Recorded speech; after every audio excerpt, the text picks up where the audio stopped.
Hi, my name's Ian. I'm the owner of Maritime Supply Co. And over the past few years, through reading reviews and customer emails from people just like you, we've learned that our pendants hold a very special place in people's lives, and they serve as a daily reminder of either a life philosophy or a significant life event that was bravely endured. We believe that through sharing our life lessons or life stories that we can help so many people along their way. This is where you come into our story. If you have a life philosophy or life story that's connected to your pendant and that serves as a daily reminder to you, we would love to hear your story. But first, I want to share a story with you. Last year, a customer named Jake Toulson reached out to us and shared his near-death experience story that involves a motorcycle crash and one of our Memento Mori pendants. This is his story. I went for a motorcycle ride on February 1st. There's a video of it because of a Ring camera, and you just see me flying down the street. We have no idea what happened, but my head hit the pavement and absorbed everything for 10 feet. And I was in the middle of an intersection where nobody recognized me because all they could see was blood everywhere. And my motorcycle kept going all the way down the street to the point where nobody understood why I'm in the middle of the street. There's no motorcycle anyone could see. Yeah.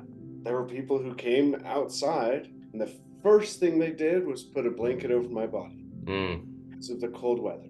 The second thing that happened was they tried to help me from a what the hell happened perspective by calling 911 and also doing everything they could to not allow me to move.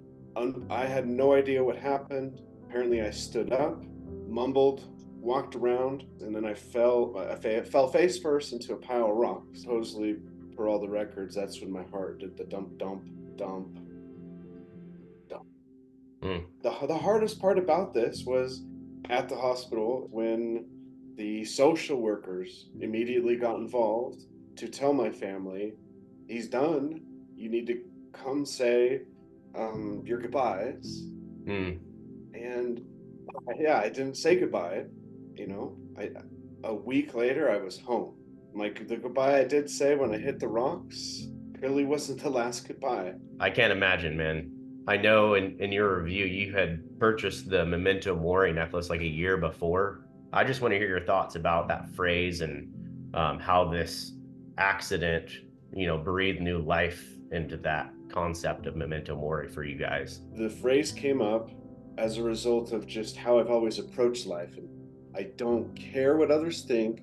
All I want to continue doing is sewing blankets of memories for those around me. Mm. I only have one life. Doesn't matter what other people say, you have one life. Because in 10 years, 100 years after I go, that's all that will be continued to be talked about are those memories.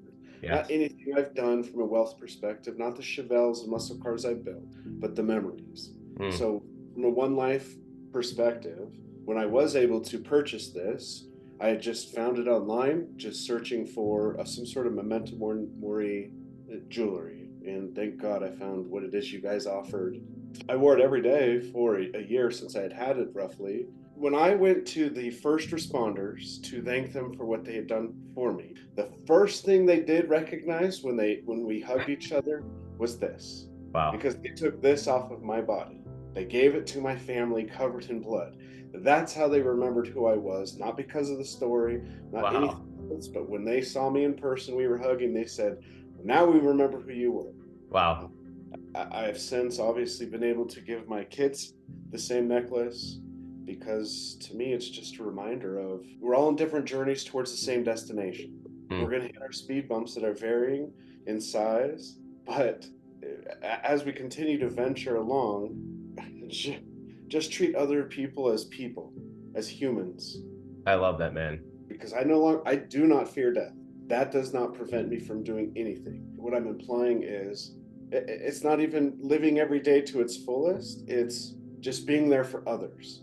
Mm. If I could right now, I would go door to door and give everyone a hug, helping others realize that regardless of the situation, circumstances, you're never alone.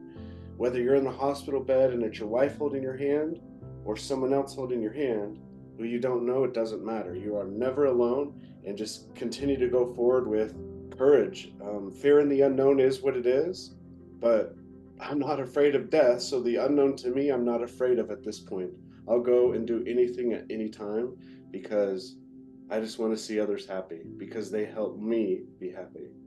I look at people's situations, circumstances, and it makes me sad to think that this person intentionally, unintentionally made decisions, hit their speed bumps, whatever, but the blankets of memories they've sown don't exist or are things that others have come to resent them by the actions and decisions they've made. And I'm just over here screaming with my pendant saying, you got one life, man. Let's go. Yeah. What can I do to help, please? Yeah. There's so much hidden gems inside of suffering that can change your life and change other people's lives. I wish or I hope that there's a way to compound all these stories into a book or something. Thanks so much for listening to Jake's story, and we hope it inspires you to live in the moment and sew blankets of memories for those that are closest to you. We hope you would consider sharing your story or life philosophy that's connected to your pendant. We believe that everyone's story matters, especially if you think yours doesn't. Just click the link below. We would love to hear from you. Thank you so much from the bottom of our hearts for your support of our small business.